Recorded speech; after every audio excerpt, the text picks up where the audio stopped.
I'm not going to. Fancy. Hello, everybody, and welcome to another episode of the Cycle Podcast. Today, I have a lovely guest named Mara. Is that correct how I say your name, Mara? Yes. I just wanted to make sure. Yes. And she is going to share her endo journey with us. Thank you so much for coming on and being willing to share your story with us. Why don't you start off by just telling us a little bit about yourself? Of course. Yeah. Thank you. You're my first podcast, by the way. So Oh, we're so excited to have you. Thank you so much. yeah. My name is Mara. I'm from Wisconsin. I'm 36. I am a farmer, not in a way that you would normally think of Wisconsin, but a small produce farm.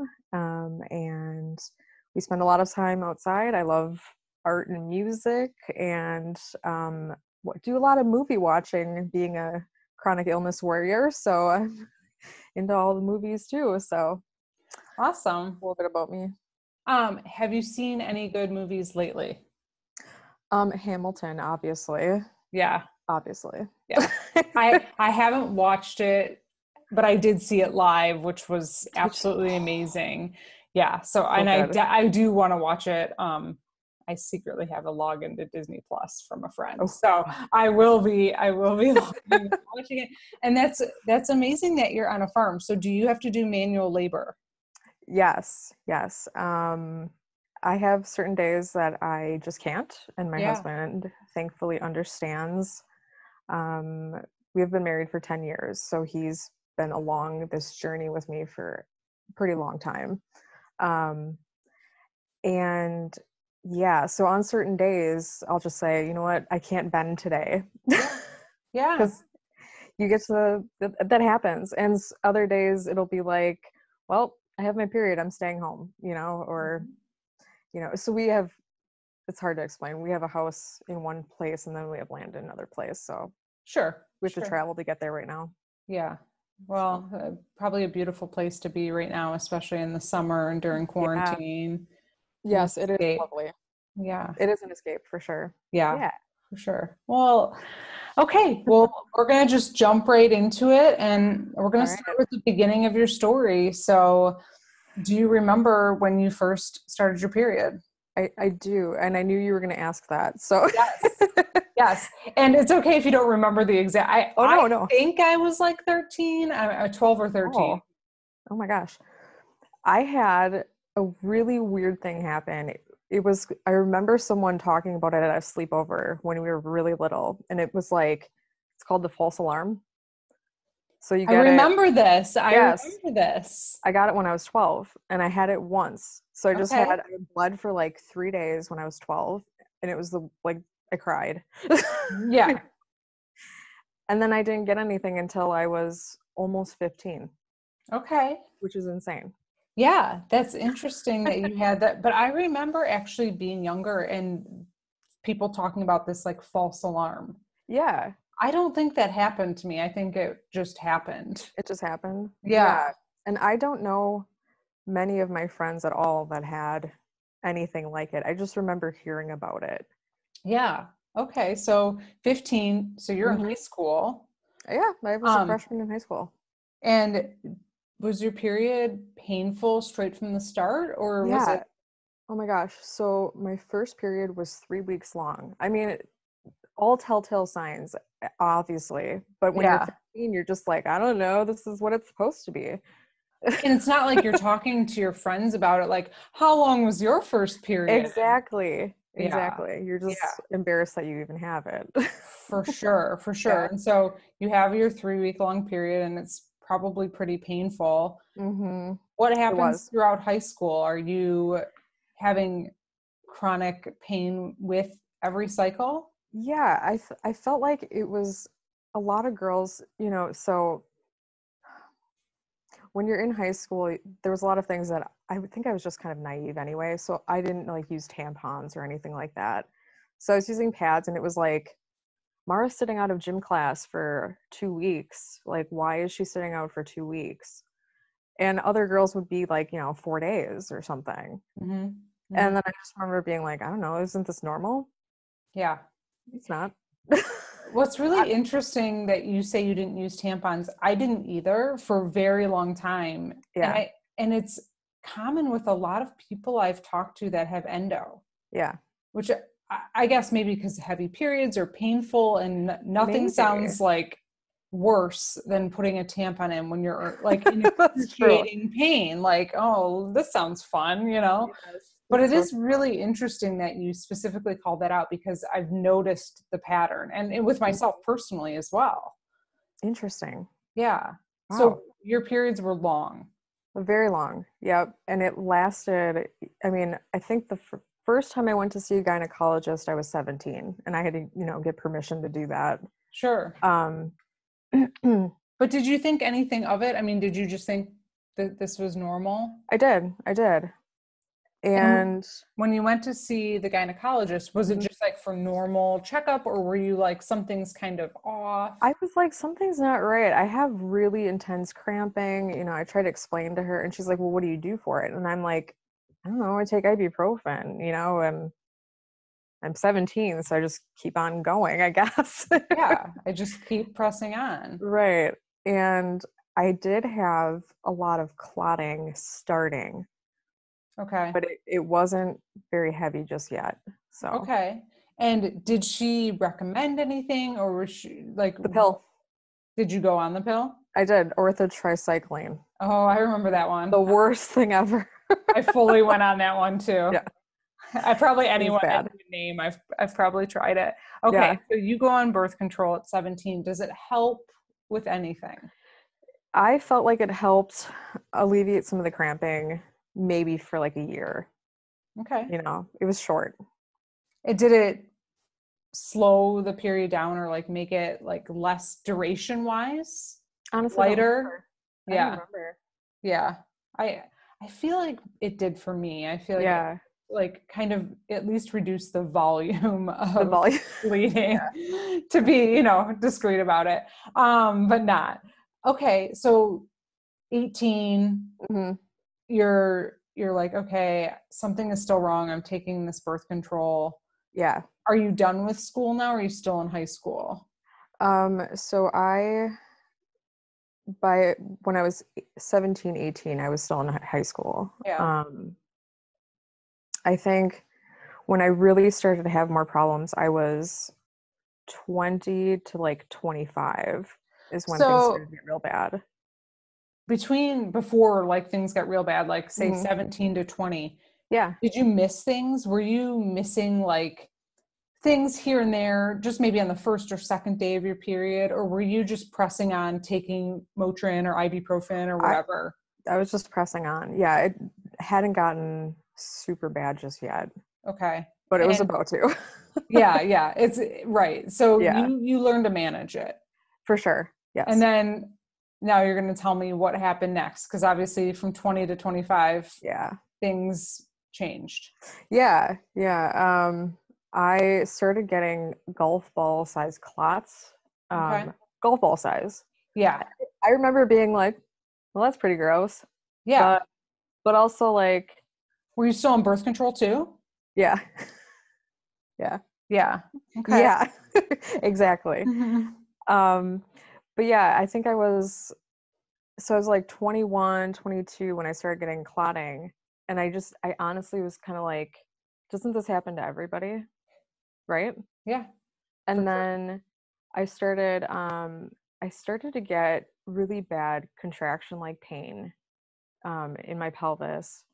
Before your period, during off times, like in between, like what was, It was kind of all the time. okay. And now I should also say my back pain got really, really bad, but I had known that I had disc degeneration since I was 15. Okay. So a lot of the time that I would have back pain, I was like, it's my back. I have back pain. But So, it probably maybe was more cyclical than you thought. exactly.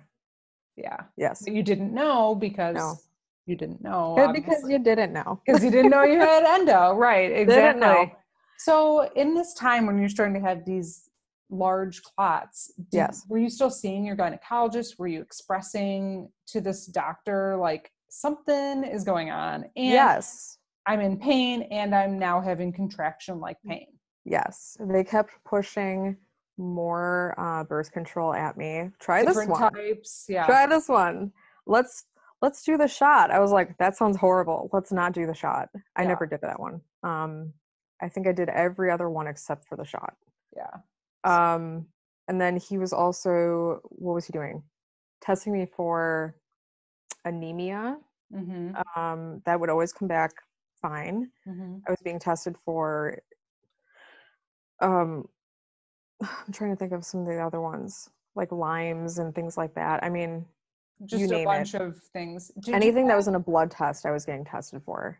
Did you have any other symptoms besides back pain, clots, and this contraction-like pain? What else was going on? Because a lot of people who are listening, they may be just starting their journey, and it's hard to put all of these things I never put all of these things together until I knew that they were actually symptoms of endo. So if you remember like some of those things that now you look back and you're like, oh my goodness, it was all related. Yeah, I was having, I think we had gotten to the point where I was actually having a lot of GI symptoms. I was having blood when I would go. I was having pain. It was like I would eat and I would have to go right away. And I was constantly like having to know where bathrooms were or making sure I had Tums with me. And I was like, this can't be normal. Especially in your young 20s, I'm sure you're like, what is going on? Exactly. I mean, so much crying. Yeah. And did you talk to like any friends or any, like, are you having this? Did you ever like, yeah. And everybody was just kind of like, I don't know, Mara, you're a mystery. And it was always like, nobody knows, Mara, you're just, special. So yeah. You're like, yes, I get it. Yes, I feel like in my 20s, I thought it was still normal. I just thought I had worse periods than other people. That's all. I literally never thought that there was something. I mean, I knew in maybe my gut that something was wrong, but like, I didn't know if that makes sense. I know exactly what you mean. And also, I think even 10 years ago, I was diagnosed 10 years ago, and we'll get there, but even then, it wasn't talked about that much. I mean, I didn't know anyone that had endo at that time. No, I never heard the word in my life. No. Never. So same thing. Okay, so all of these things are kind of going on. What happens next? You're trying all these birth controls, all of the stuff. What happens next? I had a colonoscopy. Okay. And everything was fine, And I know a lot of women who have the same type of pain where you're getting a sharp pain right on one side of your abdomen. And you're like, is it my appendix? Is it my GI? Maybe I have to have a colonoscopy. I mean, I work with a lot of other women too, and I say it's endo. And of course I didn't know that at the time. So right. So I had a colonoscopy. It was fine. And I started to get this nagging pain right on my left side. And it was sharp and it was constant and it was horrendous. I couldn't actually walk and put pressure on like my left leg. And my left leg would go numb. It was the strangest thing. And one day I just happened to Google what's like the symptoms basically. And they're like, it said endometriosis. And I was like, what the hell is that? Yeah.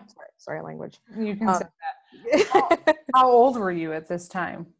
26. Okay. And so at 26, you self-diagnosed yourself via Google. That's how that's how I found out as well. I called my doctor that day. There was one day I was at work. It was at like a 9. I could barely get up and walk to the bathroom type of situation. Sorry. Yeah. And I called him and I said, I'm either going to the ER or I'm going to come see you. And so I went in. I had probably the most uncomfortable pelvic exam I've ever had. Sure. It was likely that it was like a cyst rupturing at the time, you Yeah. know, Mm-hmm. now in hindsight. Right. And so he did that, and then he did an ultrasound, and he's like, well, I can't see anything. So what he suggests is it might be endometriosis. And I was like, oh, what is that? I I Googled just it. Googled it. Yeah. Yeah. But what is this thing? Yeah. And he says, well, it's only diagnosed through surgery. We would have to do exploratory surgery. So I was like, okay, when would you do that? And he says, well, 3 weeks or whatever. And I was like, well, that's fine. We got to get this done because I'm getting married in 6 weeks. Oh no. And I was planning a destination wedding. So it was like, oh Mm. my gosh, it was a lot. It was a lot. But You do the surgery in 3 weeks? I did, because that's how bad the pain was. Sure. I You get know, it. right. And I'm sure he told you you'll recover in 2 weeks, you'll be fine. Mm-hmm. Mm-hmm. And then you're flying for your destination wedding a week Yes. later. So yeah, 2-3 weeks later, we go to the Bahamas, and I still had an infection in my belly button because he had done ablation, and he's not a specialist. And What did he say after the surgery? Did he oh yeah, say you have endometriosis? he did. He said my tubes were blocked. You have endometriosis. You will likely not ever be a mom. So I was like, good, I'm getting married in 3 weeks. Like, I'm sure that my future husband would love to hear this. So I'm so sorry. Oh my goodness. All before your wedding? Like yes. I can't even imagine. But you know, when my husband had, I know I married the right person. I mean, he says, I'm not marrying you for your womb. And I was like, thank you. Thank you. I know. So sweet. I Oh love my him. gosh. Oh my gosh. Okay, so 3 weeks before you have surgery and you get confirmed Yeah. that you have endo, and then you are in the Bahamas and you have an infection in your belly button. Yeah. How was the wedding besides that? I mean, Fantastic. Okay, good. You Yeah. felt okay to like actually enjoy it and everything? I did. I ignored whatever was going Everything. on. Yeah, because it's your wedding. Exactly. Oh my goodness. Okay.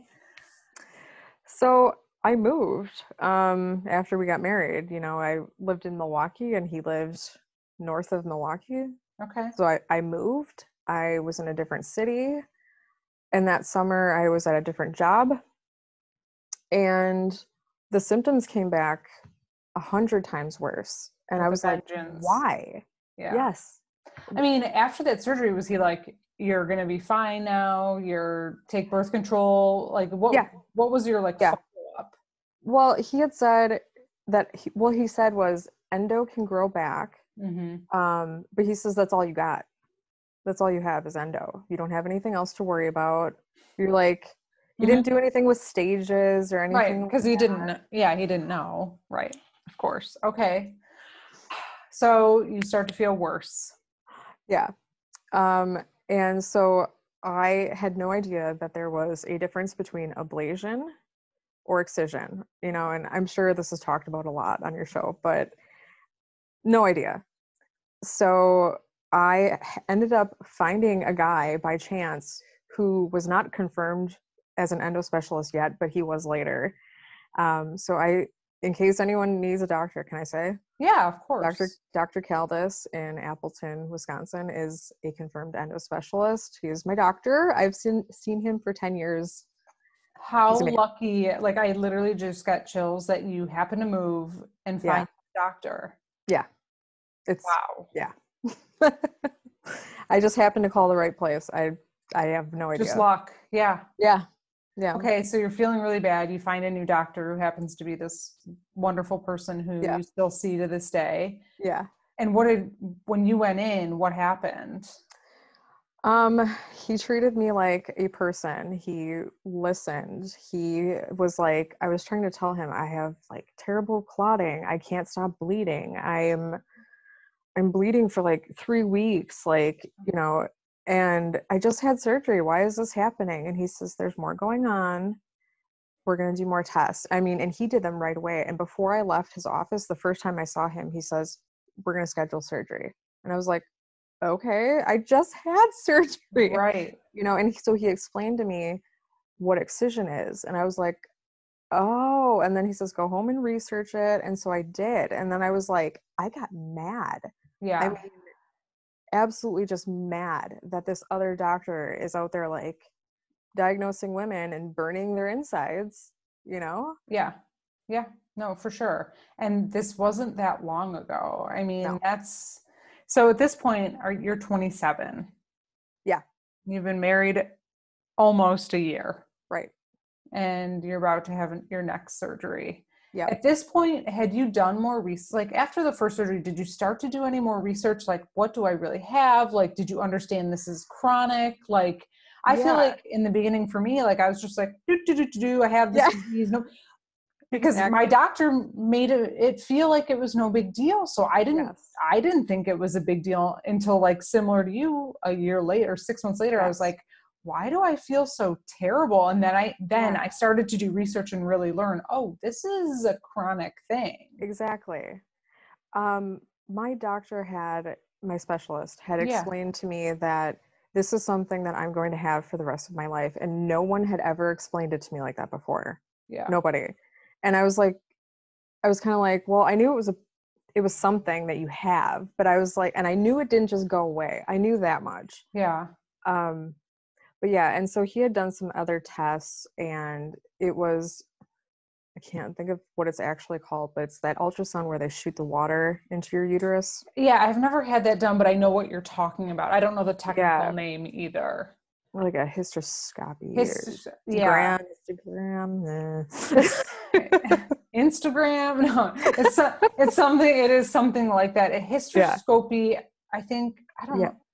I think they do that during surgery. Again, not a doctor here, but okay. So they did that. So he did the ultrasound with the water, and after that they had confirmed that I had one polycystic ovary and adenomyosis, and then they wrote it down for me and they said, go read about it. So I did. And I remember being like, well, this is a lot bigger, and it took me several months to like digest what was actually happening. What you just learned. Yeah. For sure. Yeah. And, for people listening, do you want to talk a little bit about what you learned? Because we talk about endometriosis all the time on the show, but I haven't really talked about Adeno very much, just because, I think we've had a few guests on that have had it, but what did you learn after he told you that? So I think having Adeno is like, it's an ongoing process of having to continually educate yourself. So what I understood then isn't necessarily what I understand now. Sure. But at the time, I remember it, so it's explained as, it's basically endometriosis that grows in the lining of your uterus. And so to other people who don't actually understand or have the disease, it's the inflammation of your uterus, and it bleeds inside the walls of it. So your uterus isn't just one tiny organ, it has several layers on the inside of it. Yeah.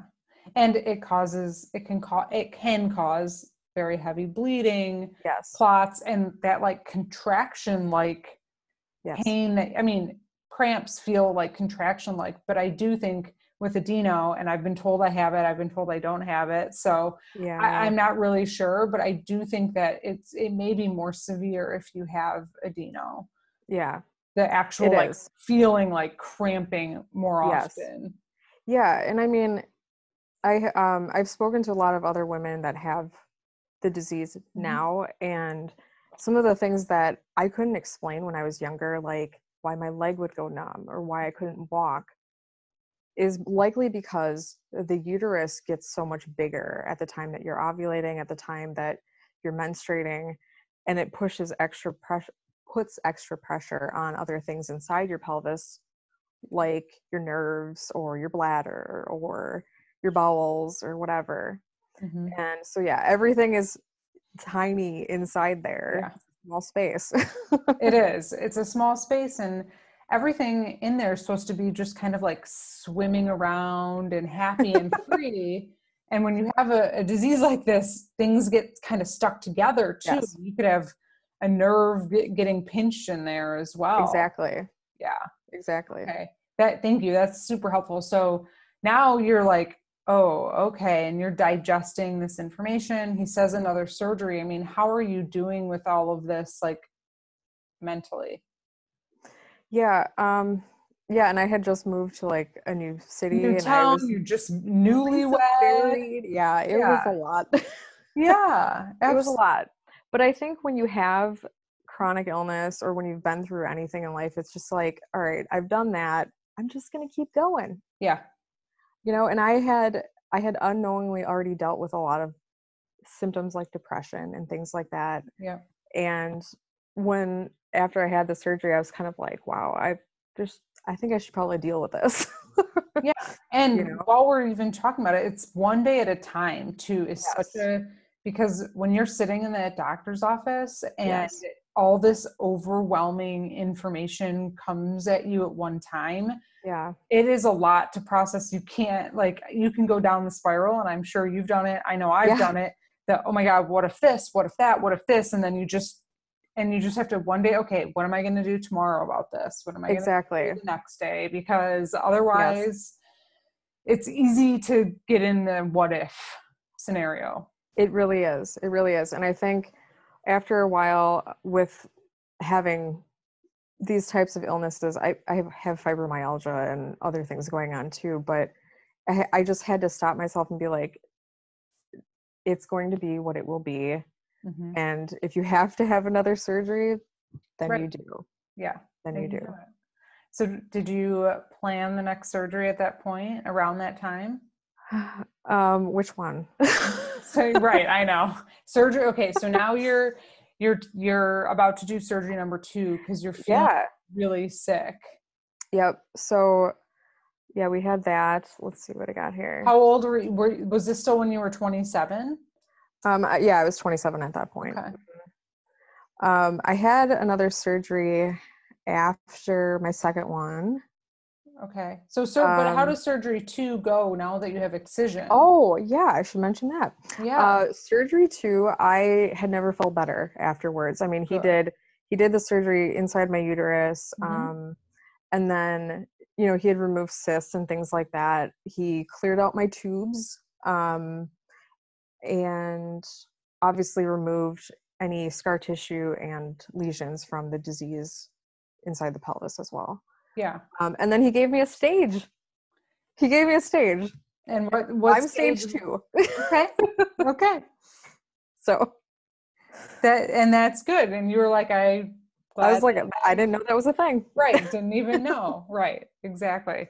Okay, good. So you feel better. I did. For a little bit. For about a year. Mm-hmm. And then I was like, why is this happening again? And then I started to get kind of depressed. Like, yeah, what is happening with this disease here? Yeah. And I remember seeing my specialist, and I had said, I don't understand. Like, you were in there. I know this is lifelong, but like, I thought maybe I would have 5 years or something. Yeah. And he had told me that I have an adhesion disorder, in which case, so scar tissue will happen no matter what, but some women apparently are just more prone to having it crawl all over the place. So that's me. And adhesions specifically, he was saying. Okay. Adhesions, yep. So what do you decide to, are you taking birth control? Are you doing anything else? So you're still on birth control since that like initial 17? Yes, I was still on some sort of pill. Okay. Yep. And were you having period? Would you take it straight through and not have a period, or would you allow yourself to have a period? Because sometimes they suppress periods. The doctors. I think I started doing that after I found my specialist, where we would suppress it. Yeah. So you wouldn't have a period at all. Right. Yeah. Okay. And then I did start doing things like figuring out diets, and I had learned that eating gluten-free was beneficial. for endometriosis. So I started eating gluten-free probably around 2011. Was this after surgery too, or before? Yeah, that was after surgery too. Yeah. Yep. Okay. And so let's see. Did you feel better? Did you feel better when you went gluten-free? I did. Have you gone dairy-free, considering you work on a farm that has dairy? It's produce. It's produce. No, okay. No dairy. No dairy. Okay, good. No. I mean, Wisconsin, for the people who don't live in the states that are listening, like Wisconsin is a very large dairy state. We are. Yes. A lot of dairy farmers here. A lot of dairy farmers. Okay, so you're produce. So you didn't get kicked off the farm because you went dairy-free? No. Okay, so you did feel better though after taking dairy and gluten out. You know, I had done more research after gluten-free because things were still like, I was gaining a lot of weight and I was still having a lot of GI symptoms, and I was like, why? So I did research and found out about dairy. I lost 25 pounds when I cut it out. That's how much my body didn't like it. 25 pounds. Wow. I wasn't even exercising a lot then. So no, it was that was all the dairy. Wow. And then I went soy-free a few years after that. So 2017. And soy was the toughest. Because it's in everything. It's literally in everything. Literally. I mean, it's in gum. Yeah, it's everywhere. It's a cheap produce item that I think is just an additive in so many things. Yeah. It's crazy. Super tough to cut all of that out. But I did the same thing, and I cut out caffeine as well. I don't know if you did that, but that bless your heart. I drink decaf coffee. I'm like, hello. I feel like I'm like my grandma, I'm just like, I go to Starbucks. Yes, I'd like a decaf. It's like 8 a.m. Everyone's like, what is wrong with her? But I just got desperate and was like, I will do whatever to feel better. Yeah. So okay. Yeah, that makes sense. Cut out all those things. You start to feel better, but it's a year later. You talk to your specialist. What steps do you take next? Yeah. We had decided to try for pregnancy after it was surgery 3 afterwards. You're so like, you end up having a third surgery because he says you have these adhesions going on. Did he say he just wanted to go in and kind of clean up the adhesion? Yes. I mean, what came out of that surgery? Did you have any more endo lesions at that time? There were some. We didn't do anything in the uterus at that time. Okay. It was mostly just for adhesions then.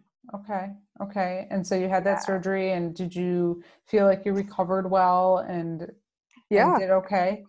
Okay. So now you've had a surgery every year, almost at the point, or was this a year or two later? So I had, let's see, 2 in 2010, June 2012, and then after 2012 was my third. Okay. We got pregnant. Okay. So I remember meeting with the endo specialist and my husband, and I was just, because of the first guy that diagnosed me, I was just like scared. I don't even want to be hopeful at all. Yeah. And like, he told me I couldn't, and it just stuck with me. Yeah. And so we met with my specialist, and he was like, you'll be fine. Go get pregnant. And I was like, all right. And obviously you stopped taking birth control at this point. Obviously. Yeah.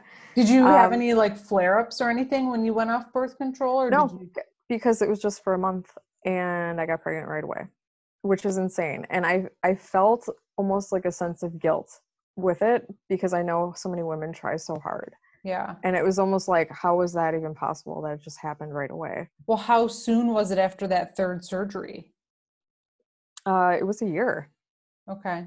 I know. It was weird. So honestly, miraculous that, I don't know. Yeah. Because we'll get more into that too. But yeah. Okay. Yeah. So we were pregnant. It was a rough pregnancy at the end, but my endo symptoms had calmed down. I actually felt the most normal I've ever felt. Sure. In pregnancy. So. And okay. So what happened? You have the baby. Yes. Okay. I had a C-section, Okay. and things got kind of crazy after that, especially with Adeno. So I didn't know. I mean, my specialist knew at the time there was risks with cutting into the uterus, but Did he do your C-section or did he you? did. Okay. He did. My son was too big for my body, so.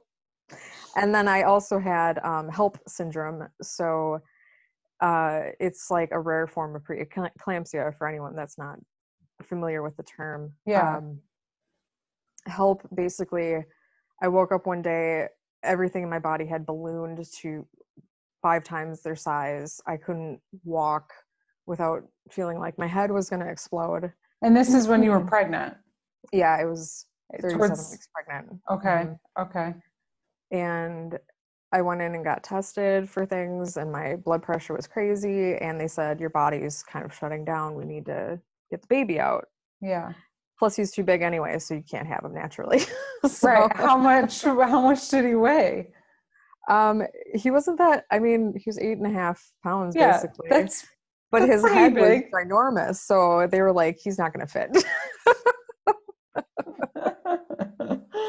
Oh my goodness. Yep. It's all So, that and healthy farm produce that you were eating. yep. Okay, so you have the C-section. Yes. And that was in 2014. And basically, not even, he was still a baby. My symptoms with endo, um, and Adeno got so bad. I had my fourth surgery. Sure, yeah. It was March 2015.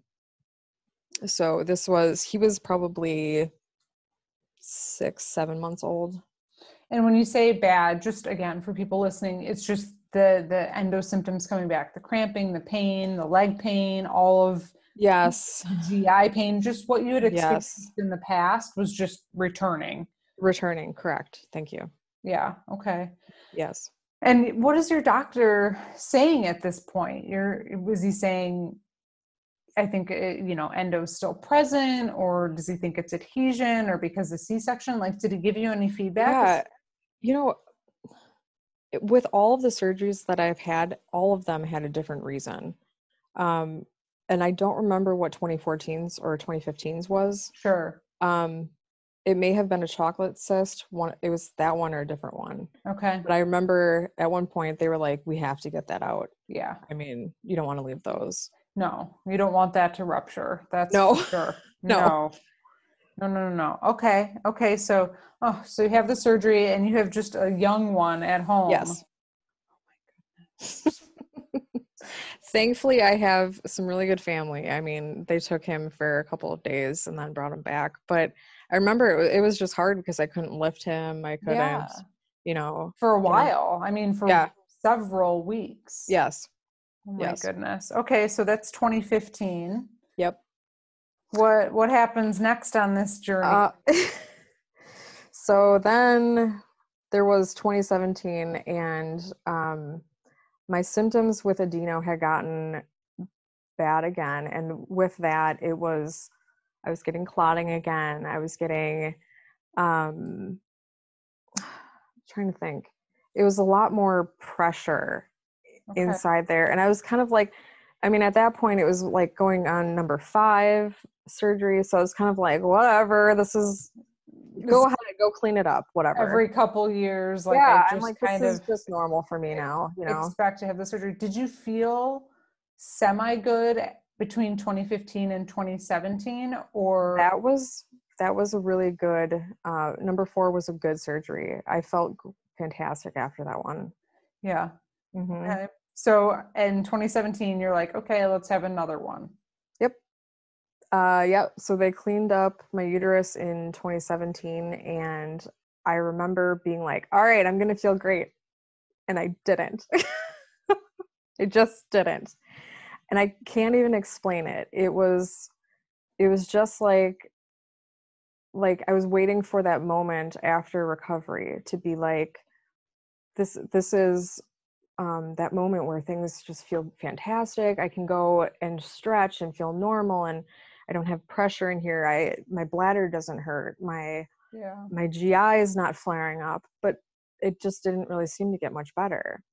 And you're still at this point just having flare-ups and painful cramps with your period, and would you say like debilitating cramps like on the first couple of days of your period? Yes. Yeah. Yes. And not even just like physical pains. I mean, you understand like that it obviously comes with fatigue too, unexplainable fatigue. Fatigue where you're staring at your computer. I don't know if this ever happens to you. I'm like literally trying to work and I don't even know what's going on. Yes. Like I'm literally like, yes, what am I doing right now? And I'm like, how I literally like, I'm so fatigued. I can't comprehend what I'm doing. Yeah, absolutely. It is crazy. It's like I know that's, I think what people say is like brain fog. And I experienced that where I got 8 hours of sleep and then I literally, my brain doesn't work, but I think it's because our bodies are so exhausted and we're just like pushing through and pushing through. Exactly. Through. And it's okay. So unfortunately after 2017 surgery, your body was like, no, I don't feel good. Exactly. And between 2017 and it was May of 2019, I had herniated my L5-S1 vertebrae disc for the third time. And I knew that spot in my back was eventually going to need surgery. I've been told that, at that point it had been 20 years since I was told you're going to need this someday. Right. And that third time I was kind of like, all right, this isn't ever going to get better, is it? And things got really bad with my back pain. I mean, we don't need to go into a whole lot of detail with it since that's not what we're focusing on, but I ended up having a lumbar fusion in May of 2019, so last year. And at that point, it was like, I wasn't really trying to focus on anything with endo or Adeno because that was the worst recovery I've ever had in my entire life. I mean, I wish that on no one. That's serious. I mean, that's a serious it was procedure. A very major surgery. I was off of work for 10 weeks. 10 weeks off. So during the time that I was recovering, so I had the surgery in May. Mm-hmm. In June, this was 4 weeks after my surgery. I was actually recovering at my sister's house. My husband needed a break. It's a lot taking care of a person who's recovering from a major surgery. So I'm at my sister's house and she's an hour away from my home. And I remember just sitting in the chair at her house and I just started to feel really lightheaded, but I was sitting. Mm-hmm. And then I started to feel kind of shaky everywhere. And then I started to feel like I really had to go to the bathroom, but I knew if I stood up, I was going to pass out type of situation. Yep. And so I was just having chronic illnesses, you really start to be really in tune with what's happening in your body. And I knew something wasn't right. But I couldn't explain it. Yeah. Other than I just felt weird. I kept saying that to people. I feel weird. Yeah. And so after an hour of getting this weird feeling, they called the paramedics. I had passed out in my sister's chair. And they got me in an ambulance and took me to the ER where she works. And I was cathed. So I got a catheter. And they took out 2 liters of fluid from my bladder. I had bladder retention after my surgery. It was 4 weeks after. 4 weeks. So my goodness. So I was like, what the heck is happening? I also had my period at the time. Of course. So now for anyone that has not met anyone that had lumbar fusion, when you have lumbar fusion, you cannot bend, twist, or lift for like 3 months straight. Yeah. And not even because they tell you not to, but because you literally physically cannot. Yeah. No. And so I had, I was using pads and like, I think I had a tampon maybe. I usually use the menstrual cup. Yeah. And I was like, I'm not gonna be able to bend to actually get that in there. So, so we were doing that. Anyway, we go in and I have this bladder retention, and they're like, do you have anything else going on? I said, yes, I have my period. And they did an MRI and everything looked good, but nobody knew why. Nobody knew why that happened so far after. So I called my surgeon, my back surgeon. He's like, I don't know. I called a urologist because I was cathed. So I had to somehow get that out at some point. Right. Did you leave the hospital with the catheter? Sorry. Yes. I had a leg bag. So it was attached to my leg. Yep. And so, and then, you have to empty it, every time it fills up, whatever. It's gross. But it's life. Yeah. I mean, what can you do? Exactly. You have to drain the kidney. Yeah. You don't want to, I mean, that's serious. Mm-hmm. It's crazy that it was around your period. So was it hydro? How do you say it? Hydro, whatever it is. Hydro, whatever. I can't think of phenosis. Hydro something. I don't know what that is. I have sometimes people who have endometriosis get that, where the kidney gets backed up. Oh. Yeah. Well, that's interesting. I'm gonna have to look that up. Yeah. I'll look it up too, and before the end of this podcast, we'll make sure that we cover it. Okay. I didn't know it either until I met someone who lost a kidney because of endo. I saw that on your Instagram, I think. Yeah. Oh my gosh. Wow. Yeah. Wow. Yeah, that's a story. But so you leave with a catheter, you call a urologist. Yep. And so I'm explaining some of the things that, I just had this fusion, I have endometriosis. Like, so you're telling everybody all this stuff about your complicated history, and the urologist is going, I don't know. Of course. I don't know what has happened to you. My surgeon says this isn't from surgery. So I'm like, who else do I call? So I call my specialist, and I go in and he does the ultrasound where they shoot water in your uterus, and he says, you have a gigantic adenomyoma in your uterus. Pressing on the bladder? Yep.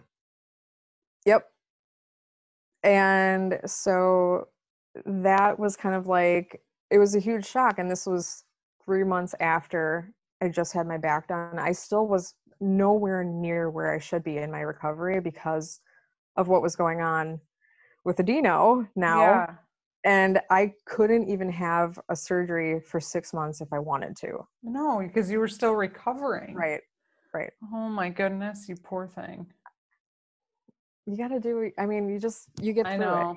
I know. You get through it. And so, yeah, I waited 6 months, and last December I had endo surgery number 6. And that I knew was going to be the last one. I just I knew, and I was prepared, and I had gone in for my pre-op, and I didn't see my specialist. I saw his colleague, and his colleague had said, basically looked right at my husband and I, and, he says, there's no way you can do any more of these. And it wasn't because I'm addicted to surgeries or anything like that, but because the disease had progressed so far that he was saying, if we operate more on your uterus, there's not going to be much of it left. Yeah. Yeah. It's at some point, it's just too much. Right. Yeah. Right. And the disease now is at the point where it's causing immune flare-ups. So I'm getting hives now, and I'm getting sores on my mouth, and I'm getting just inflammation in my face and everywhere, because your body is fighting the inflammation. Yes. Wow. So how's your back feel? My back feels great. Good. Good. Well, I'm glad that surgery was successful and worth it. Yes, me too. And so how are you feeling? You had surgery, 6 months ago, essentially. I did. Yes. How are you feeling today? Not great. Yeah. We knew it was a kind of a shot in the dark when we went with excision over a hysterectomy in December. And we were hoping to just maybe get a year. you Yeah. know. Yep. Um, and it was in March, I started to get a weird thing again. My legs would go completely numb, Yeah. completely. And not just like I can kind of walk, I can't walk. Yeah. I can't even get up. So that happened 2 or 3 times in a row before I finally called my specialist and said, let's do an ultrasound. And he says, your adeno is, gigantic again. This is it. This Yeah. is the last, this is basically like the end for you. And I was like, okay, okay. You're Great. like, okay. I know, but darn it. Yeah. Yeah. Yeah. Yeah. Wow. Yeah. It's a lot, and it's a lot of surgery, and I understand because I've had 6 surgeries too. Oh my goodness. Yeah. So I understand. But you, like you said, you have to do it, and you have to keep doing it and staying positive and doing the best you can. Yes. But it is hard when it's like every other year you start to not feel well, Exactly. and you're just like, okay, I'm not eating dairy. I'm not eating I know. not eating soy. I Like, know. I'm having these surgeries. Like, what am I Yes. supposed to do? So, like, from the Yeah. Adeno point of view, and I'm Yes. not as well versed in Adeno, Sure. so I'm really glad that you're talking about it. And, Sure. if the only real true thing you can do at the end is you have to have a hysterectomy, because there's not a way, I'm assuming, for them to get everything out every Right. time. And so that's where the two diseases, they play on each other and they're basically sisters, but that is how they differ. Yeah. Obviously, if you remove your uterus, you will still have endometriosis, Yeah. basically until you go through menopause, although you will still have Right. it. Right. But with adeno, you get rid of the uterus and Right. that's that. Yeah. Right. So And it makes no sense why some people have both and some people only have one or the exactly. other. And yeah, Yeah. well, you've been through so much, and Yeah. I'd love to hear just how you've gotten through it. Like, what maybe even just like the mental part of it, like, of course, like trying to stay positive and doing all that, but Yeah. are there any other tactics that you've used, because Sure. you had a small child at home, you're Yeah. doing all these things, and how did you get through having these multiple surgeries? Yeah. There are certain things that some of it maybe is just I've kind of learned to persevere through some of them, and some of them is just I went through some counseling, when chronic pain counseling, to be honest, because it was like, what am I not doing that I could be doing? And it's just learning to cope in different ways, like making sure you're not having negative thinking patterns, and it's just like, and it's not even just like trying to make yourself stay as positive as possible, but actually doing it. Like the more you uh the more you train your brain to think in a positive manner, the more you will just, that will be your way of life, to be honest. I'm also, like, I believe in the power of prayer, so I pray a lot. I do yoga so that I keep myself focused and calm, and things like that. So that's what's really helped me.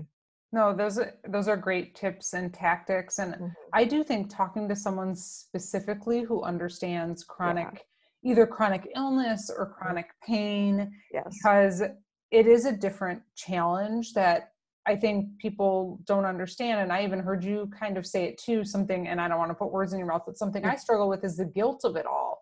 Yeah. So I harbor a lot of guilt, and no matter how much I try to work through it, and I write and I journal, still, did I do something wrong to deserve this? Like, did I eat something bad? Did I overdo it? Should I not stayed up till midnight last night? Like, why did I binge watch whatever with my husband on Saturday night? Like, that's my wild night.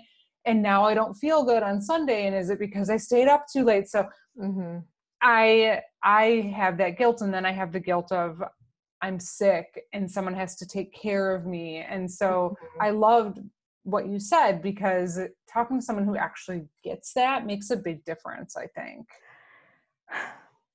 You know, it's funny that you say that. And going into the surgery I'm about to go into, my last one, I have some guilt with it because I have one child and my husband wants more and I want more, and and so that part has been extremely tough for me. Um, I have had issues with fertility. We've tried, and it's a personal journey, so I won't share too much about it. But it is tough as a person with this type of disease because there's nothing you can really do. I mean, there is. But we've chosen to go about things naturally, and taking your uterus out, that closes the door completely, and I've had to come to terms with that guilt myself and just kind of be okay with where I'm at in my journey and just kind of own those are my feelings about it and identify it and just kind of deal with it in the way that I know how. Yeah. And yeah. I really appreciate you sharing that, though. I mean, that's yeah, that's very difficult. And it recognizing it and talking about it, I think, is really helpful. And even just opening up on this podcast about it, I'm sure, which is not easy. But other people that are listening understand because they're in a similar situation, or they may be in a similar situation at some point. So I do appreciate you sharing that. Of course. I don't know if there's any other like tips or things that you really recommend that really helped you. Anything else along the way? I mean, for me, I really started to feel empowered with this disease when I started talking about it. And I know it's at different comfort levels for everybody. It probably took me at least 3 years to feel comfortable even saying the word out loud to someone. Yeah. And once I actually said the word out loud to someone, I was like, I'm owning this disease, I'm taking it, and I'm going to beat it. Like, it's not going to get the best of me. And so once I started talking about it, I started meeting, women like you on Instagram and finding a community of women to talk to. Oh my gosh. I mean, that has made a huge difference. 100%. Yeah. Because it's really hard to explain to people who don't get it. And you could have the best friends in the world and the best family and the best sisters and brothers and uncles and cousins and whatever, but it's really hard for them to understand. And people who have this disease, they get it. You don't need to explain it. You can just say two things and I would be like, yep, I understand. Exactly. And it's just nice to have that community to be able to like empathize together. Yeah, absolutely. Yeah, I agree. I think that's such a huge part of it. Yes. Is having people that surround you that really, really understand what you're going through. 100%. Yeah. And I mean, I'll get some messages on Instagram from women that'll say, I'm sorry if this is weird that I'm sharing this with you. And honestly, I mean, I tell everybody this, but it's true. Like, it's never TMI in the endo community. It's just not. No. I mean, all of us, especially when you've had 6 surgeries, right? Yeah. Or even just 2 or whatever, because it's like 0. You've experienced. Oh my gosh, for sure. Something that like when you just said golf ball sized clots, like we can probably like, that's like not even a big deal to us. No. We're just like, clots, no big deal, like, because we've lived it, you know? Yes. So it's never TMI. I mean, and for women that are just like unsure about what to even say, I mean, if you reach out to another person online, hopefully that person will reciprocate and understand. But if you come and talk to Melissa or I, we would absolutely say, we get it. Yeah. We get it. Yeah. I mean, I definitely probably talk to someone almost every single day. So what's your Instagram in case anyone wants to follow you while we're talking about it? I am at Words by Mara. And I'll plug it in the show notes as well for everybody who's listening, of course. And I love your page. It's really inspirational. I'm really Thank you. grateful that I found you and that we found each other on social media. And that's the power of social media. So Yes, for it does sure. can definitely help connect people. Well, is there Yeah. anything else you want to add before we wrap up? Not at this point, no. Okay. Thank you for sharing all of your details, and Yeah. you're on your first podcast. You did Yay. such a wonderful, I mean, beautiful job just to explaining what you've been through. And I think this will be very helpful for everybody. So thank you so much. Oh, good. Thank you for having me. I Oh appreciate my it. goodness. Of course.